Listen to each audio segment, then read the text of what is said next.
Hey everybody, it's Kelsey back with another crafting video. I know it's been a while, but with the holidays, I figured it would be nice to have some crafts back in your life to get you excited for the holiday season and help you decorate. Um, and we're going to start off this week. I'm hoping to continue this moving forward. We'll see if time allows. But at least I wanted to get this one craft idea out for you all. And we're hoping that it will help everyone participate more or feel like you're participating more in the service, as many people aren't in person and a lot of people are participating from home. We do want, like myself, we do want to make sure that we all still feel included in the service. So what we're going to do this week or whenever you're able to, so we're going to be making Advent wreaths. I know it's very hard to see here on my phone with how bright it is, but I'm going to show you a couple different ways to make an Advent wreath, and hopefully you'll be able to make something of your with the resources you have, or you can go out to a store and get something. Hopefully rather quickly. I know that I had to go out and get some things for this, but who knows, you might have something in your house as well. So the first thing you're going to start with is your base for where you're going to put the candles in. And this is very important to think your way through very safely, because it's going to be holding candles that are burning, and you obviously want that to be secure so they don't fall over, and for obvious reasons. So you have a couple different options for you. The first, I found this lovely, what's called a Flora Foam wreath at Michael's. This is only about $4, I think.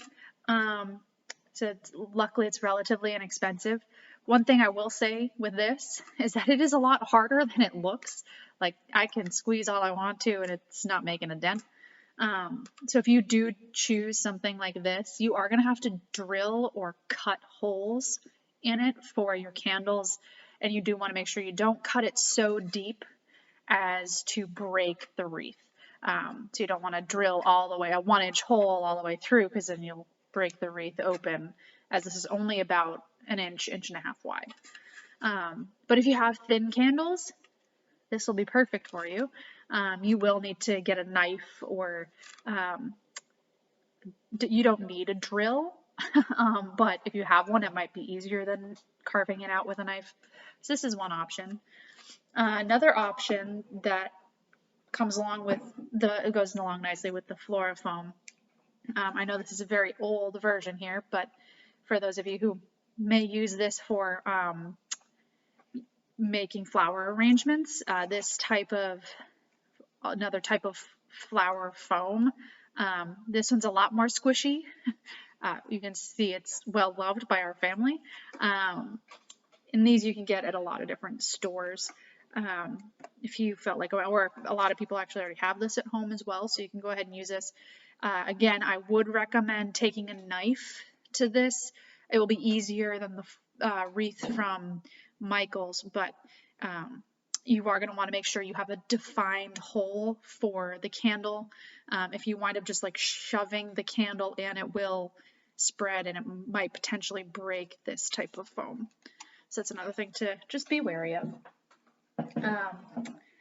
Another option that you have is actually Play-Doh, believe it or not, can be very helpful with this sort of stuff. So if you have a lot of green Play-Doh laying around, or any color Play-Doh works just fine. I recommend green just because you're going for a wreath look, and wreaths are typically green. But hey, you can make it whatever color you want to. If you don't already have Play-Doh on site or at your house, and you don't want to go out and buy Play-Doh, there are also a lot of recipes online for how to make your own Play-Doh. And I know I made that all the time with my grandmother as a kid. So I know there are recipes out there, and it's easy enough to find with things that you already have in your kitchen. So that's an option. And because of the texture of Play-Doh, it will hold up your candle well.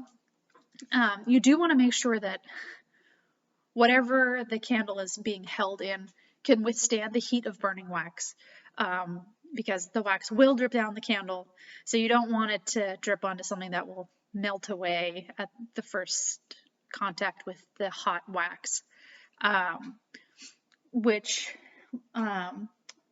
it will happen. So you have to be prepared.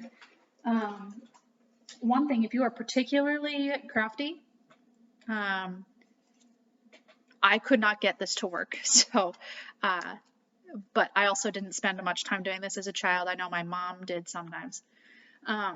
If you can get twigs that are very bendy twigs, and you have an eye for braiding, you can braid some of these thinner bendy twigs together to eventually wind their way into a circle that you can use as a wreath.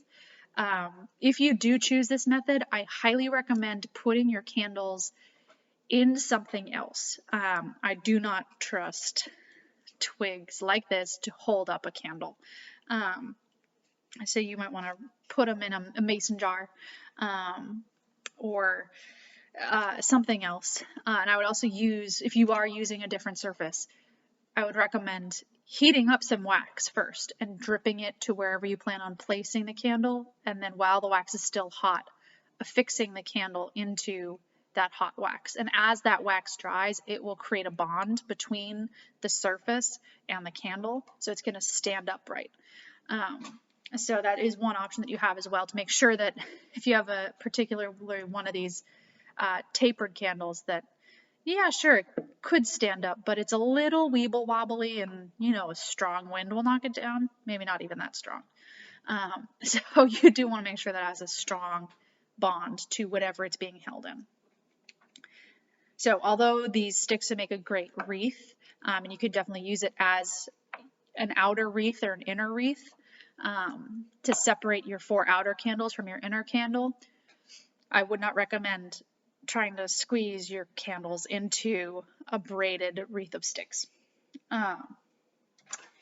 There's that. If you are particularly into woodworking, there is a way to make a crossbar with 4 ends where you can put the candles in. So if you get 2 pieces of 2x4s might be too big, but you get 2 pieces of wood and you create notches in both of them so that way they can stick together. And then you make small squares to go on each end that of the boards that you just affixed. And you drill a hole in those smaller pieces of wood, and then you screw the small pieces of wood to the big pieces of wood. I know I may be confusing you, but I'm hoping you can follow along. And then you are able to then fit the candle into the hole in the small piece of wood that's affixed to the big piece of wood. So you eventually wind up with a circle that's not a connected circle. It has the crossbars in the middle, and that's what's keeping it together. That is an option as well. And then you can create some sort of floral wreath around it, such as using the wooden sticks braided together. That's a great way to use that. I, however, have a very resourceful and prepared mother, and as any of you know her will know, this is not a surprise. She actually has this Advent wreath here. I thought the candles would have fallen out by now.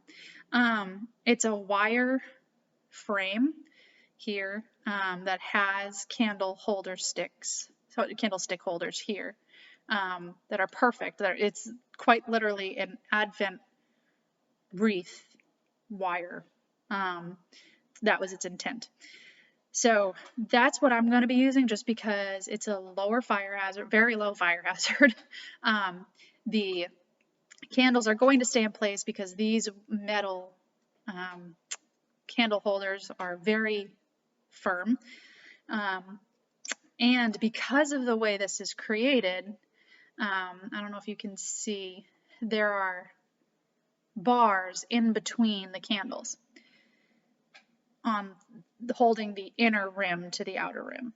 And I really like that because, as you'll see in a minute when we use the greenery in here, it helps to have these extra bars as support for you to weave the different sticks in and out, and it creates an added security, so that way when I pick this up and move it from our kitchen to our dining room, it will all stay together and I don't have to recreate this every time we need to move it.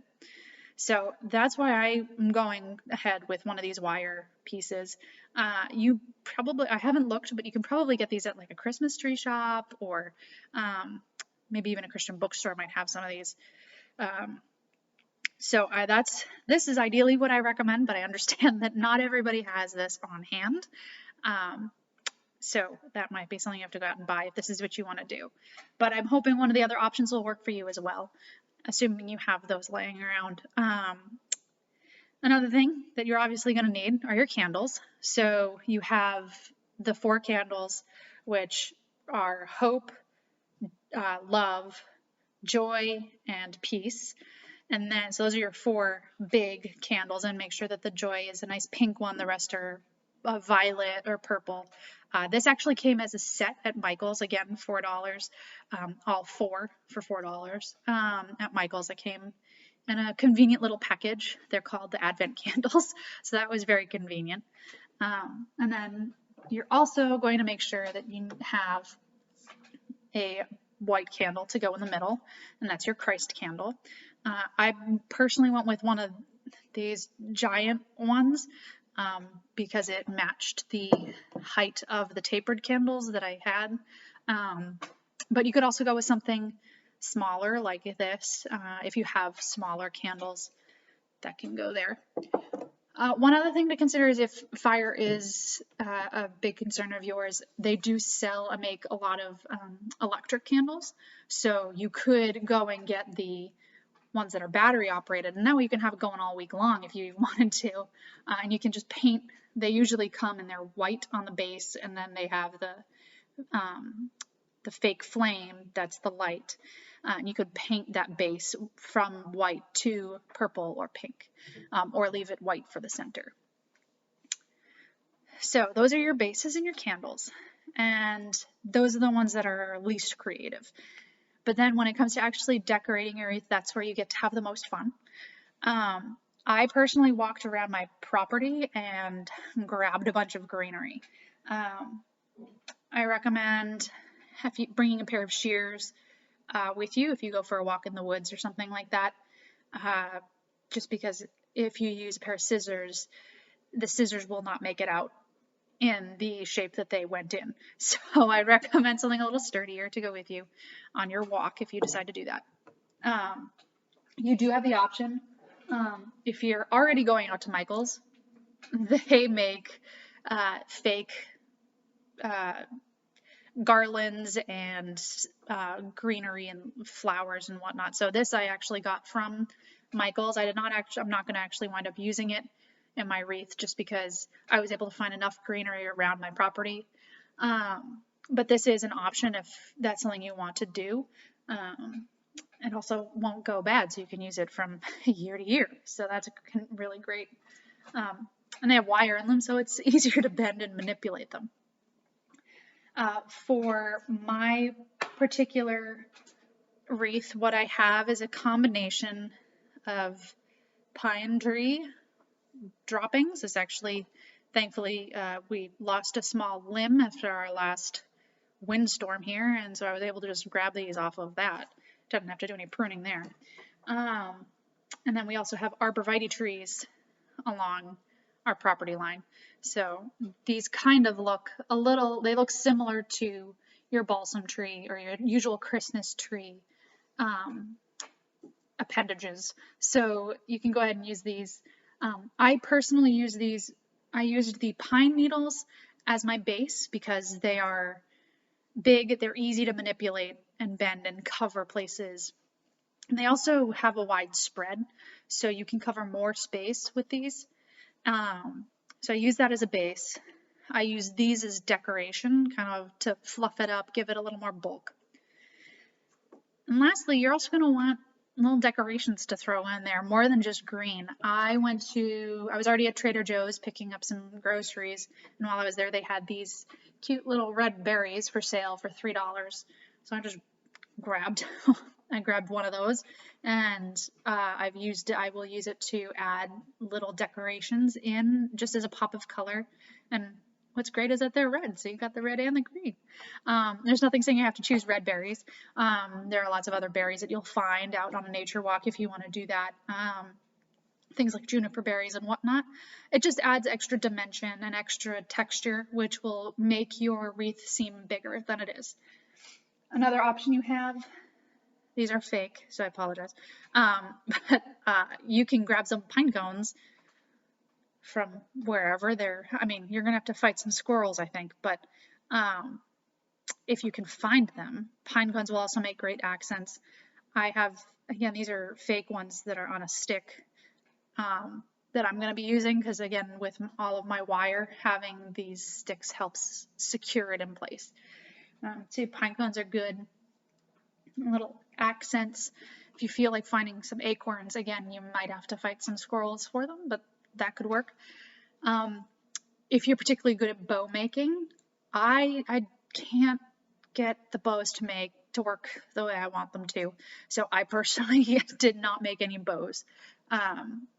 But that's an option you have, is creating a bow and sticking it on, or tying it around. You can tie a bow around one of your sticks. So those are your decorations. While you're out and walking around, I recommend getting bigger branches. So as an example, I have here, I cut off this bigger sized branch from an arborvitae tree. Don't worry, it needed to be pruned anyway. I did not get in trouble for taking off this much. Just because what you're going to do is when you get home after your nature walk with these, you're going to have to really see what works best, and you aren't going to know while you're picking them out. I found as I was creating this that I needed pieces that bent to the side as opposed to ones that went straight up. But on top of that, you're also going to need little pieces. You're going to need some big pieces. As I said, I used these as my base. So I have some big ones that create a curve and are my base. But then there are some gaps, and you don't necessarily want that. So you're also going to need some smaller ones as well to go in and just kind of jimmy them in there and hide the bigger base of the stick, so you can, if you're putting this in, there's a lot of stick there. So, but I can put this and underneath, and there I've covered up all the stick. So you're going to want to have a mixture of sizes. So always grab more than you need, and also go bigger, because you can start with a big piece of your arborvitae or your plant, and then you can take smaller pieces off of it. So if I wanted only this branch here as a filler piece, that's great. If you wanted to base your whole wreath around arborvitae being the base, you can do that. I will warn you, they are not as bendy as the pine trees are, but you can make it work, especially if you've got some glue. Hot glue could be great to make sure things affix themselves. So those are all your different options. Just to give you an example of what I do here, I don't want to sit here and recreate this for you. It took me about 30 minutes to create the picture that you saw, or kind of saw.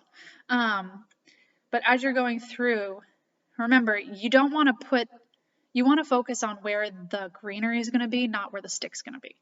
But you do want to make sure that the stick gets affixed. So if I go down and through and under this bracket here, and then pull it up and in,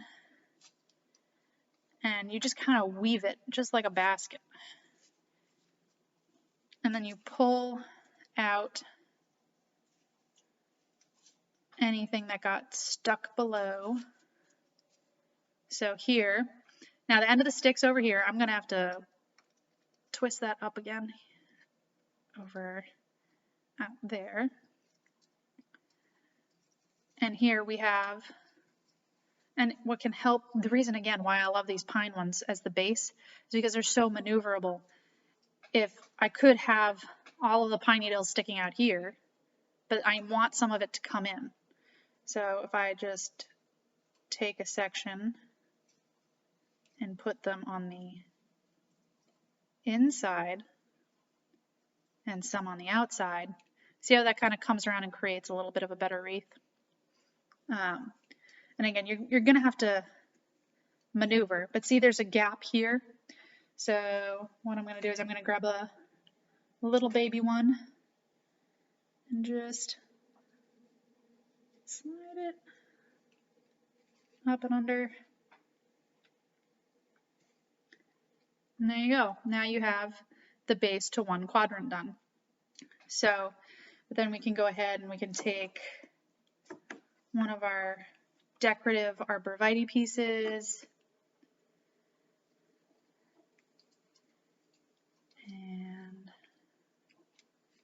twist it up in there.